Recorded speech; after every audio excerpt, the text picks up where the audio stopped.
السلام علیکم۔ ایمان کی خاطر اپنی جان قربان کرنے والی ایک دلیر خاتون، انہوں نے حضرت موسیٰ علیہ السلام کی پرورش کی اور فرعون کے ظلم سے بچایا۔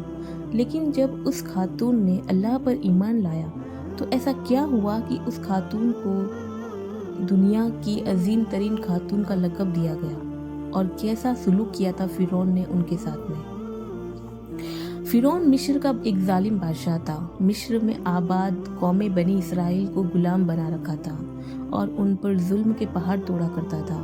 فرعون خود کو خدا مانتا تھا، لہٰذا اللہ نے فرعون کے خاتمے کا فیصلہ فرمایا اور بنی اسرائیل میں حضرت موسیٰ علیہ السلام کی پیدائش ہوئی۔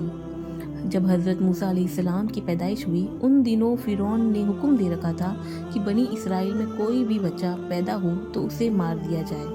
لہٰذا حضرت موسیٰ علیہ السلام کی والدہ مجبور ہو کر آپ کو ایک صندوق میں ڈال کر دریائے نیل میں ڈال دیتی ہے۔ دریا کی ایک نہر فرعون کے محل کے نیچے بہتی تھی۔ اللہ کی قدرت یہ ہوئی کہ وہ صندوق پانی میں بہہ کر فرعون کے محل میں چلا گیا۔ اس وقت فرعون کی بیوی آسیہ بنت مزاحم بیٹھ کر وہاں کا نظارہ کر رہی تھی۔ وہ ایک خوبصورت اور نیک دل خاتون تھی اور کسی بیماری میں بہت زیادہ مبتلا تھی۔ وہاں محل کے کچھ لوگوں نے یہ بھی کہا تھا کہ اے فرعون، اس دریا میں ایک بچہ ملے گا، اگر اس کے منہ کی لار حضرت آسیہ پر گرتی ہے تو وہ ٹھیک ہو جائے گی۔ چنانچہ جب اس صندوق پر آسیہ کی نظر پڑی تو اس نے غلاموں کو اس صندوق کو نکالنے کا حکم دیا۔ جب اس صندوق کو کھولا گیا تو آسیہ کا دل نور سے منور ہو گیا اور اس بچے کی محبت ان کے دل میں بس گئی۔ جب آسیہ نے اس بچے کو ہاتھ میں لیا، اس بچے کی لار ان کے جسم پر پڑی تو ان کو ہر بیماری سے شفات مل گئی۔ فرعون کی بیوی آسیہ کی کوئی اولاد نہ تھی، لہٰذا ان کی ممتا جاگ اٹھی اور انہوں نے حضرت موسیٰ علیہ السلام کو گود لے لیا۔ اللہ کی قدرت سے حضرت موسیٰ علیہ السلام کی پرورش فرعون کے ہی محل میں ہوئی، جس فرعون کو ان کے ہاتھوں سے ہلاک ہونا تھا۔ فرعون نے حضرت آسیہ کے والدین کو مارنے کی دھمکی دے کر حضرت آسیہ سے نکاح کیا تھا، لیکن شادی کے بعد بھی اللہ تعالیٰ نے حضرت آسیہ کو فرعون کے ناپاک ارادوں سے اور ان ناپاک شر سے محفوظ رکھا تھا۔ وہ آپ پر کبھی قادر نہ ہو سکا۔ کچھ لوگ کہتے ہیں کہ اللہ نے فرعون کو نامرد بنا دیا تھا، اور بعض لوگ کہتے ہیں کہ فرعون کو ایسی بیماری تھی کہ طبیبوں نے اسے صحبت کرنے سے منع کر دیا تھا، لہٰذا فرعون کبھی بھی حضرت آسیہ کے قریب نہ جا سکا، اور اسی طرح آسیہ ہمیشہ پاک صاف رہی۔